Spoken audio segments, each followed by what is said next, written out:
લક્ષ્ય ન્યૂઝ, એક નજર, એક લક્ષ્ય. સુરેન્દ્રનગરમાં ભારત 3.0 પરિવર્તનનો દાયકો.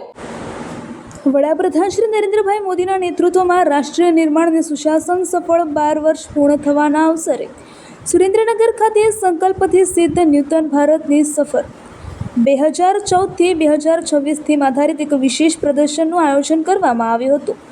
જિલ્લા કલેક્ટર G.H. સોલંકી અને જિલ્લા વિકાસ અધિકારી શ્રી K.S. યાજ્ઞિકના વરદ હસ્તે પંડિત દીનદયાળ ટાઉન હોલ ખાતે આ ભવ્ય પ્રદર્શનનો શુભારંભ કરવામાં આવ્યો હતો. આ પ્રદર્શન દ્વારા વર્ષ 2014થી વર્ષ 2026 સુધીના દેશના બદલાતા સ્વરૂપ અને વિકાસની યાત્રાને ખૂબ જ સુંદર રીતે લોકો સમક્ષ રજૂ કરવામાં આવી હતી.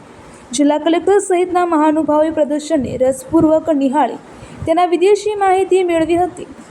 આ પ્રદર્શનમાં પ્રધાનમંત્રી જનધન યોજના, make in India, Beti Bachao Beti Padhao, Ayushman Bharat અને જલ જીવન મિશન જેવી વિવિધ જનકલ્યાણકારી યોજનાઓ, વર્ષવાર પેનલો અને પ્રકૃતિઓ દ્વારા પ્રદર્શિત કરવામાં આવી હતી.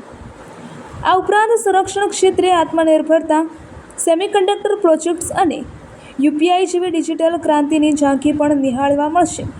આગામી તારીખ 15 જૂન 2026 સુધી નાગરિકો માટે ખુલ્લા આ પ્રદર્શનમાં જોડાવા માટે જિલ્લા વહીવટીતંત્ર દ્વારા તમામ ઝાલાવાડ વાસીઓને હાર્દિક આમંત્રણ પાઠવવામાં આવ્યું છે.